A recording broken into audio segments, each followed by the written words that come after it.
Hello and welcome to another episode of 284 Media's 2024 Year in Review. I am Jacques Wooding, and today we are turning our eyes to the skies and taking a look at the extreme weather events that shaped our year.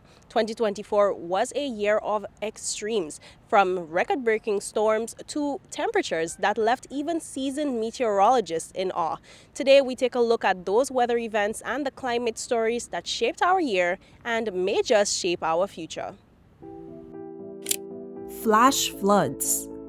May brought unexpected chaos to the streets of Road Town and surrounding areas when torrential rainfall triggered sudden flash floods across the Virgin Islands. Residents were caught off guard with the heavy downpour lasting for just a brief period, yet bringing over 5 inches of rainfall. This intense rainfall overwhelmed drainage systems, causing water to rapidly flood the streets, hills, and low-lying areas, creating widespread panic. The downpour resulted from a passing trough over the Leeward Islands, though no prior warnings were issued in that regard, leaving both residents and authorities unprepared for the devastating flood waters. Many drivers and pedestrians found themselves stranded, unable to escape the rising water. Some residents frantically attempted to reach loved ones, while others rushed out of the affected areas seeking higher ground. The Virgin Islands Fire and Rescue Service acted swiftly, assisting people trapped by the floods and providing help to stranded vehicles and pedestrians. Authorities received multiple reports of cars being displaced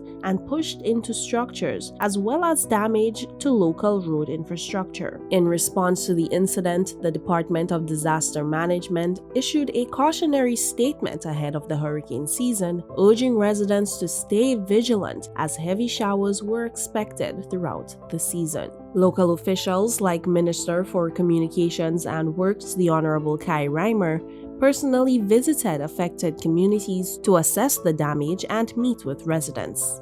Despite the challenges posed by the ongoing conditions, he emphasized the importance of addressing the situation firsthand and pledged that recovery efforts would be swiftly undertaken.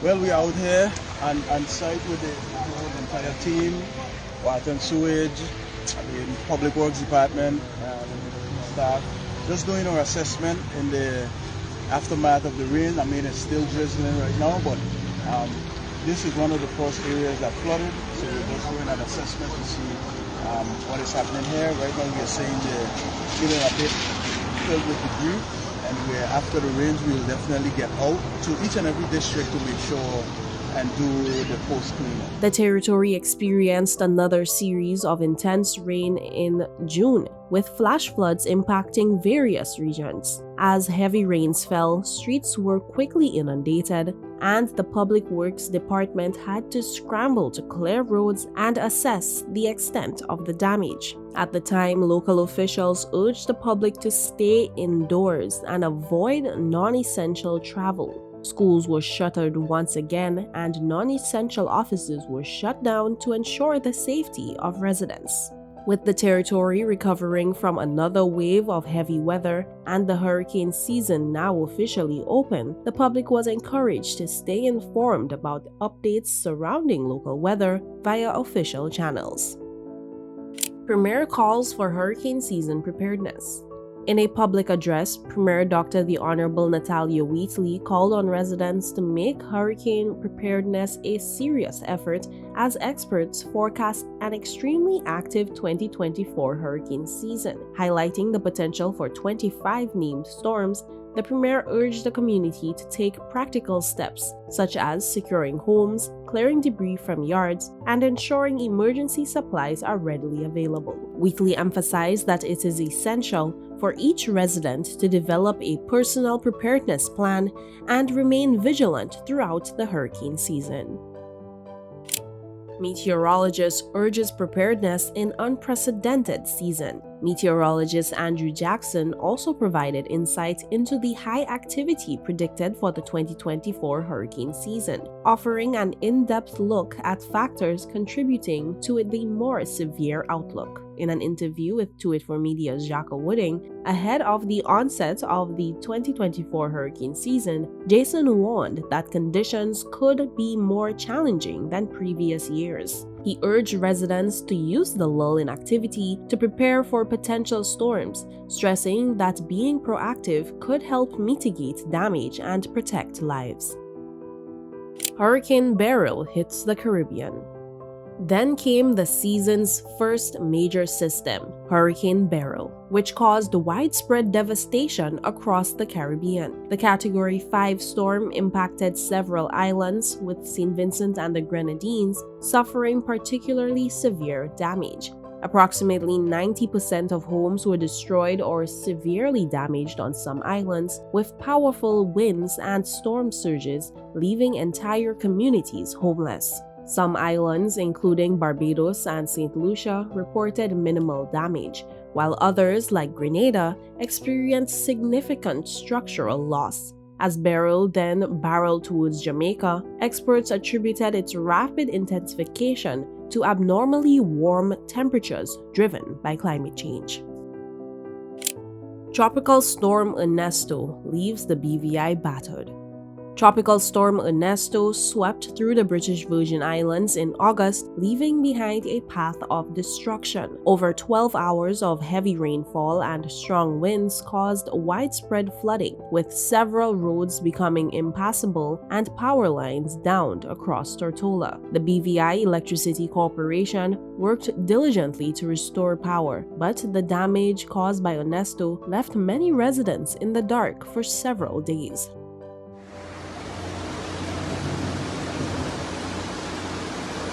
The British Virgin Islands awoke to a scene of widespread damage on Wednesday morning after Tropical Storm Ernesto swept through the territory overnight.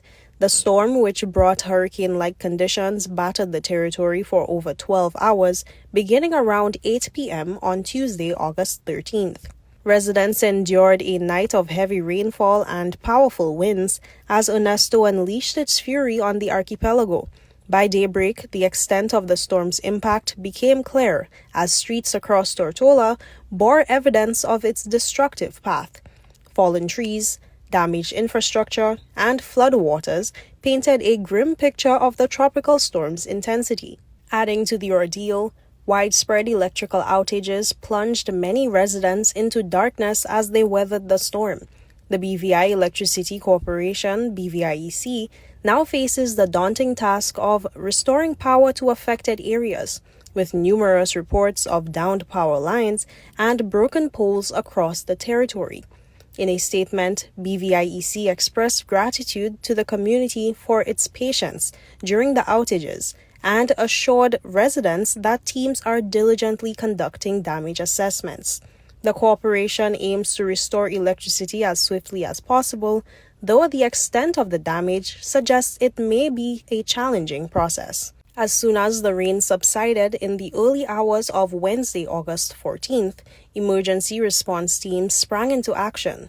Crews were quickly mobilized to clear debris from roads and assess the full scope of the damage left in Ernesto's wake. While the BVI is no stranger to tropical storms, the ferocity of Ernesto caught many off guard. The storm's rapid intensification as it approached the territory left little time for extensive preparations, amplifying its impact on the islands. Authorities are urging residents to exercise caution as cleanup efforts continue, warning of potential hazards such as floodwaters and loose debris. The full extent of the damage is yet to be determined.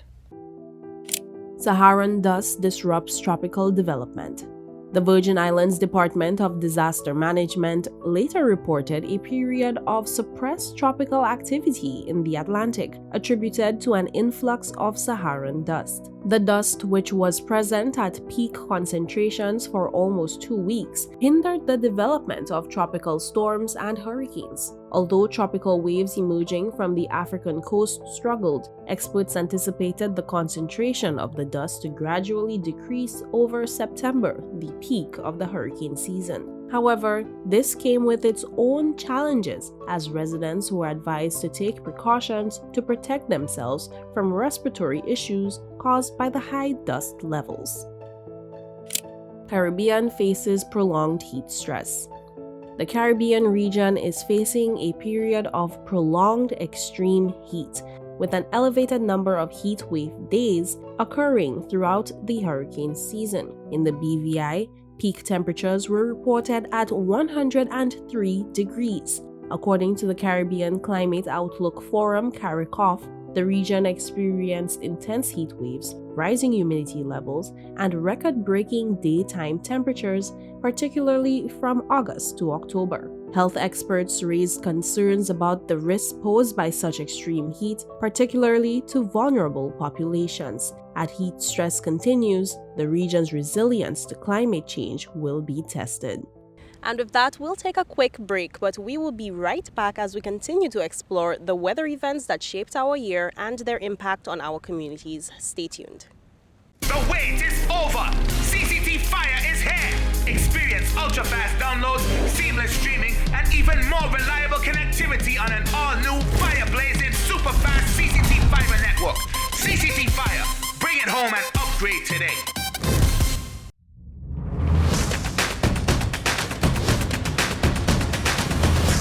Welcome back. In this segment, I hand you over to Anika Christopher, local climate activist and communications specialist, as she journeys you through 2024. Hi everyone, my name is Anika Christopher, and a bit about me. At my core, I am a storyteller. It's really an intrinsic part of who I am, and everything I do is truly an extension of that. So from my experience in writing books for children to my background in literature and creative writing, I truly believe in the power of words, and I truly believe that words have the power to change the world in extraordinary ways. I have been active in the climate space for a few years now, primarily as a creative writer because, like I said, that's truly who I am at the core of my being. So I enjoy writing books, writing stories, and using that as a tool to really aid in the fight against climate change, and really using it to empower persons to join the movement and be a part as well. Because climate change is really a serious threat. It is a threat to our homes, to our livelihoods, but really also to our very existence as well.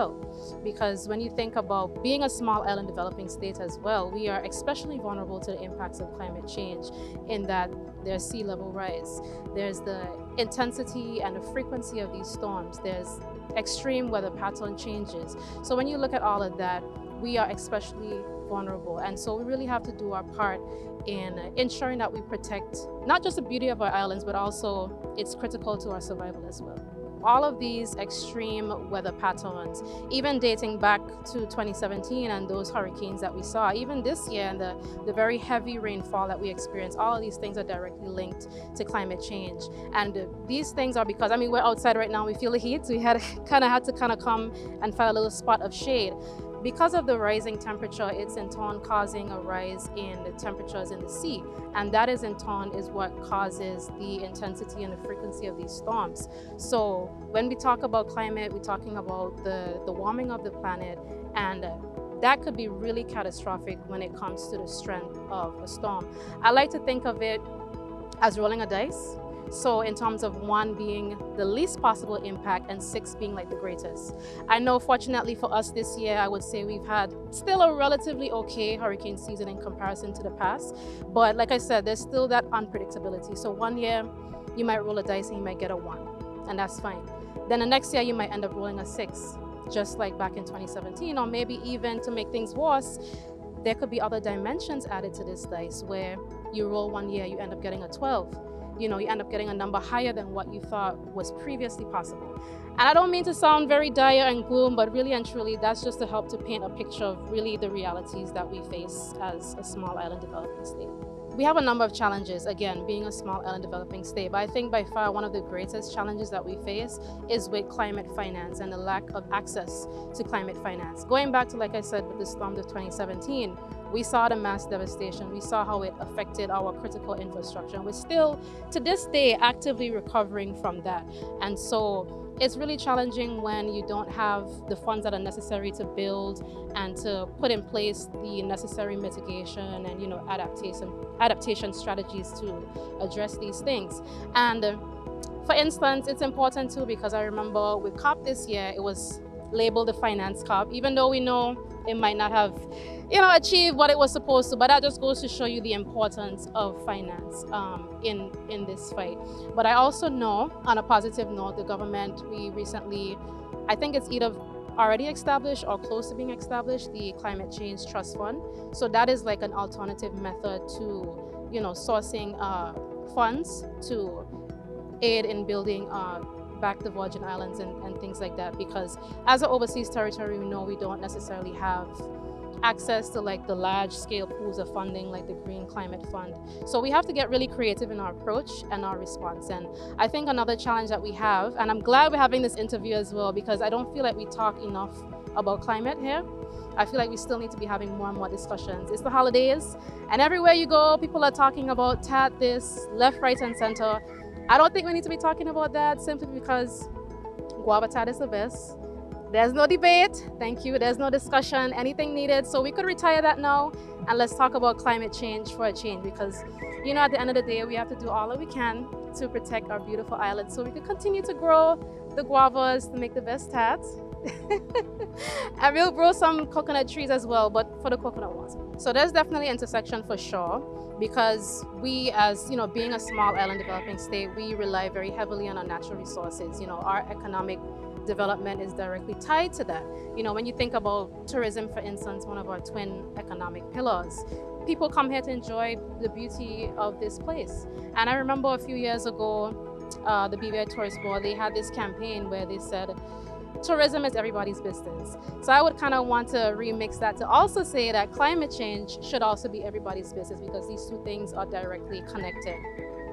And in terms of culture, I feel like our environment is also a really necessary and intrinsic part of our cultural identity as well. For instance, whenever there's a public holiday, we all go to the beach. Like, that is a given. If it's a public holiday and you're not at the beach, you should question, that's questionable, right? So I just say that to say that really our natural resources, our beaches, our trees, all of these things form part of our social and cultural fabric here in the Virgin Islands as well. So attending COP this year was really an incredible experience. I had the privilege and opportunity to represent the Virgin Islands and also the OECS. In my capacity as a communication specialist, I had the opportunity to deliver daily news stories and really helping to amplify the voices of the OECS member states, of course, of which the BVI is also a part of. Outside of that, like you said, I also wear many hats. Also going back to the core of my being a storyteller, I was also there as a writer, a poet specifically. So at COP this year, it saw the international release of a climate justice anthology. And I was fortunately one of 6 writers to be featured there. I was actually the only writer that was there in person, so that in itself was really awesome, being able to read my poetry live, and I really feel like it speaks to the importance of presence as well. Being there in the space, being able to have that kind of level of engagement as well, so it was great. I believe that storytelling is really a powerful tool because it takes what is usually very complex, very highly scientific, like climate change, and it really converts it into something that's accessible and relatable to people. And also, I feel like it's especially important when it comes to sharing our stories internationally as well. Taking a statistic, something that's static, something, okay, a number, what does that mean?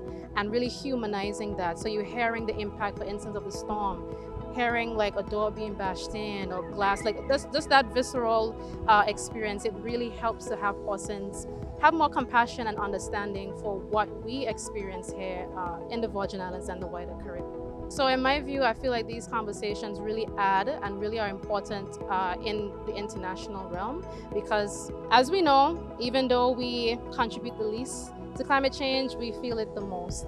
Yet, when it comes to decision making, we're often left out. So it's really important to have our narratives being told and amplified so that when persons are at the table, we have a voice there as well. So when it comes to creating policies, these things can and they should include us and addressing the needs of our people.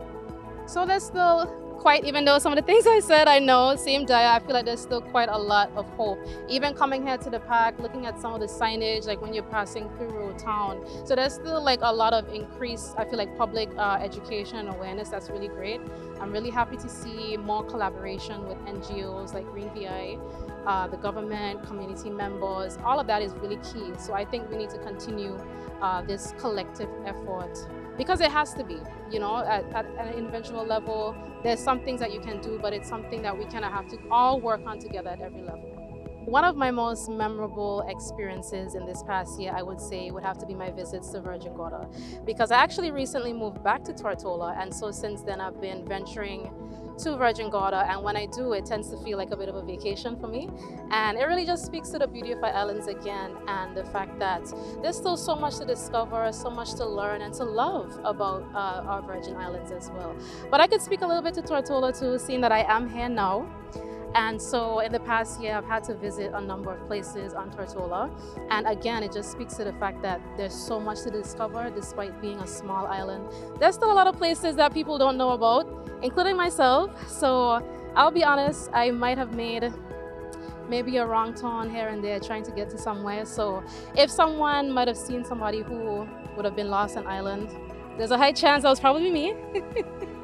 But yes, and I know, considering that I'm a former queen, that is a bit ironic, but as they say, we listen and we don't judge. To my beautiful people of the Virgin Islands, I want to wish you all a happy holidays and a bright and prosperous new year. And just a reminder, it is official. The tat wars are over. Guava tat is the best. So I would encourage us to, continue the conversation after this interview. Let's all do our part working together. You don't have to be a scientist. You don't have to be a politician. You don't have to be a policymaker. There are different things that we can all do to come together to battle and fight against the climate crisis. So again, I want to wish everyone a happy holidays, and I'm looking forward to building a better and brighter Virgin Islands in 2025. And with that, we take a quick word from our sponsors, but stay tuned because when we return, we turn from problems to solutions and look at some of the impressive climate initiatives that emerged this year. Hello and welcome to today's episode of Pop the Balloon or Find the Connection. Let's meet our first contender, ladies. Okay, Joey, so do you have any toxic traits? I'm very restrictive. I don't give more time. What you get is what you get. I don't like to give unlimited time. That's it. Okay. Can you tell us why you popped your balloon? That's a little too restricted for me. Thank you for coming. Okay, ladies, so let's meet our second contender. Sorry, excuse me. Why did you pop a balloon? I could give you minutes, data, unlimited call, overseas call, fiber. What else you need? My friend used to date you. You are scam. She used to pay for everything and more. Nothing to offer. Okay, ladies, let's welcome our last contender. You look nice. Can you tell us your name? Thank you. My name is Christian Charles Thomas. They call me C Sweetie. What do you have to offer these ladies? Well, security, trust, unlimited time, and a pretty fast. Okay, so do you have any deal breakers? Nah, but here's my number. 444-4444. E2. Vida Ilimitada. Okay, guys, so no pop balloons. For a fast, reliable, and secure connection for your personal or business life, call us at 444-4444 or visit any of our CCT stores and we'll get you connected with the perfect match for you.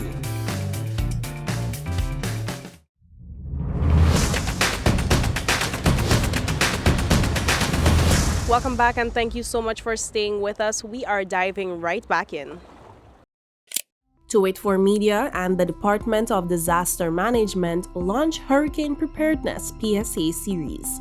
As the 2024 hurricane season loomed, the Department of Disaster Management and Too84Media collaborated on a crucial public service announcement series aimed at promoting hurricane preparedness. With experts predicting an active season, the need for preparedness was paramount. The PSA series, consisting of 3 short videos, follows a family and their neighbors as they go through the process of preparing for the hurricane season. These videos offered a relatable and easy-to-understand approach, making important safety tips accessible to people of all ages. Director of the Department of Disaster Management, Jason Penn, expressed gratitude for the partnership with Too84Media, noting the inclusive nature of the campaign ensures that it resonates with families across the territory. We are grateful for the partnership with Too84Media, especially with doing these type of PSAs where it's inclusive with children and showing various aspects of home life and how persons can prepare for the hurricane season. Special thanks were extended to the director and staff of the DDM, the production crew at Too84Media, Treasure Isle Hotel, and others who contributed to the success of this initiative. OECS Environmental Summit. The Virgin Islands hosted the 11th Council of Ministers of Environmental Sustainability of the Organization of Eastern Caribbean States in late July. The conference focused on vital issues such as climate change, ocean governance, sustainable energy, and waste management. We are here with the Team Green VI. Can you tell us about your presentation, please? Okay, so Green VI is a non-for-profit organization that is concerned basically with creating a cleaner, greener, healthier BVI. And we do this through our main themes: waste, energy, and water, innovation, gardening. So we do a lot of education. We have innovative practices to help show people how they can improve the way the environment is kept. So this conference that is being held here, and we're a part of the exhibition, it actually links a lot of what we're doing with the way the climate is being affected.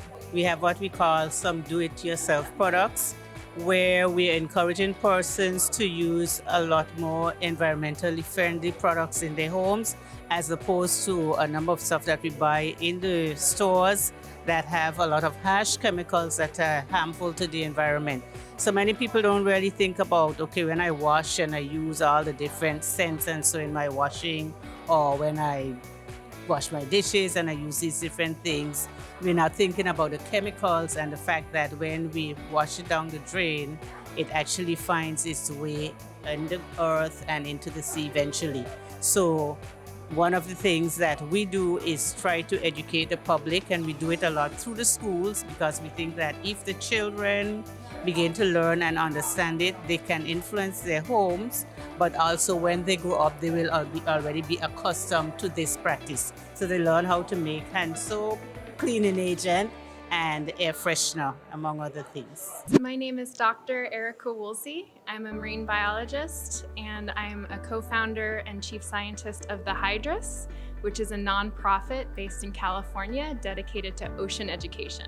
I'm here working with the OECS and my research partners at the University of Oregon and the University of Gothenburg to try to understand more about how virtual reality impacts marine education.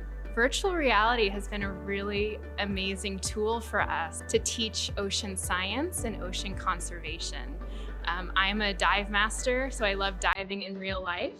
And I found that when people come into the ocean, they just feel so connected and interested. And that leads to behavior change and better policies and desire to conserve and a sense of ocean empathy. And when we care about something, we need to really experience it. And so virtual reality is nothing like the real thing, but it's closer than just a regular video. And so when someone puts on a VR headset, it kind of reminds me of someone putting on like a dive mask, and they can feel like they're actually there. So this technology has the power to recreate feelings of presence and agency and even empathy. Back in 2021, I was invited to participate in the creation of these VR experiences by the OECS. And we originally wanted to work together in person and collect underwater 360 film. But because it was COVID, we ended up working on it at a distance, and it's CGI animated.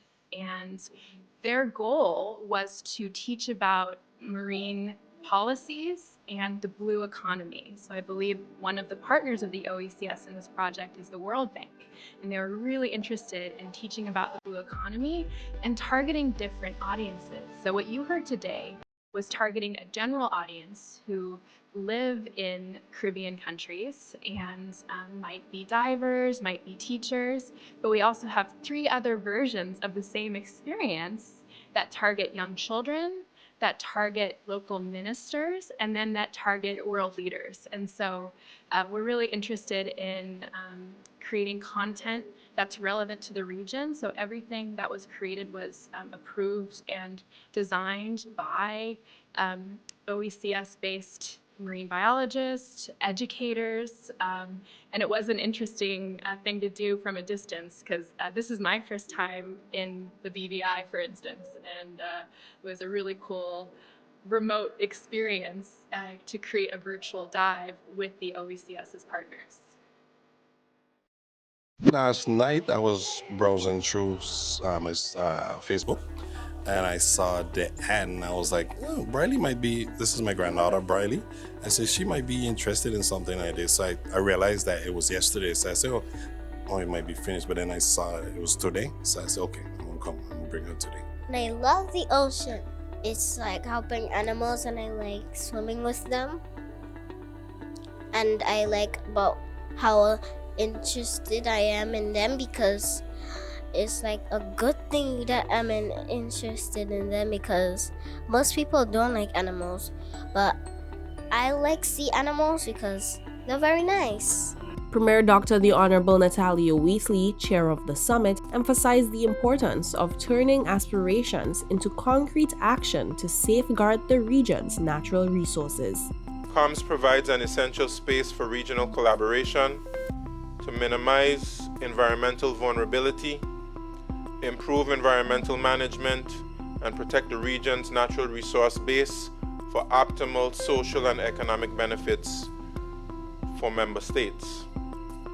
As we grapple with increased risks from natural disasters, escalating energy costs, increased pollution of our marine waters, rising waste management challenges, and more, while also desiring to diversify our economies, the topics discussed at COMS are more and more critical to our day-to-day and long-term survival. These include climate change, sustainable energy, chemicals, pollution and waste, ocean governance, and fisheries. Coral Reef Strike Team celebrates progress. Premier Dr. The Honorable Natalia Wheatley recently provided an update on efforts to combat stony coral tissue loss disease in the BVI. The dedicated Coral Reef Strike Team's efforts have stabilized the disease, showing positive signs for the future of the territory's reefs. The Premier also announced a partnership with Swiss NGO Rethink, Rebuild, Re-engineering Reefs to further restore damaged reefs. Madam Speaker, the matter of coral reef management is equally important. In this arena, the Ministry, in partnership with the National Parks Trust, has formed a Coral Reef Strike Team in collaboration with Beyond the Reef and a number of private sector dive operators to fight the coral stony tissue loss disease. Since 2020, this rapidly spreading disease has posed one of the greatest threats to coral reef health, and I'm pleased to report that the data now shows that the incidence of disease is stabilizing. This is the result of the hard work of the Coral Reef Strike Team that has consistently treated infected reefs with antibiotics. Sea grape tree replanting on Long Bay Beach. In June, the government of the Virgin Islands and the Unite BVI Foundation initiated a replanting project along Long Bay Beach on Beef Island, restoring 100 sea grape trees to protect the shoreline. This initiative, part of Operation Restoration, involved local volunteers, including grade school students, who worked together to plant trees and remove invasive species from the beach area. We have been blessed and gifted through nature and by God this beautiful that we have here at this Long Bay Beach. And when you're gifted something, you have a responsibility to preserve it, to make sure that you maintain it for generations to come. And I want to commend Angela Penn Barnett and her team for the work they've been doing to try to maintain this edifice. When I look back on the last 7 years, particularly when we had Hurricanes Irma, Maria, which really devastated this beach, wiped out much of the vegetation and much of the wildlife that we had on this beach. But what I saw with Irma and Maria gave us an opportunity, and that opportunity is threefold. One was an opportunity to introduce commercial activity on this beach in a managed way so that persons from our community could monetize this beautiful beach and make a living off of this beach in a managed, controlled environment. It also gave us an opportunity to start the conversation again about conservation. It gave us an opportunity to really reset the button to say, look, we have this facility, this beach that we've been gifted. We have to ensure that we preserve it, maintain it for future generations. And I think we've had, through Angela and her team, a territory and the community, the Eastern Isle community, in terms of what the plans are for this beach long term and in the short and medium term. I want to ask all of us, let us work collaboratively on this, because at the end of the day, this is our beach.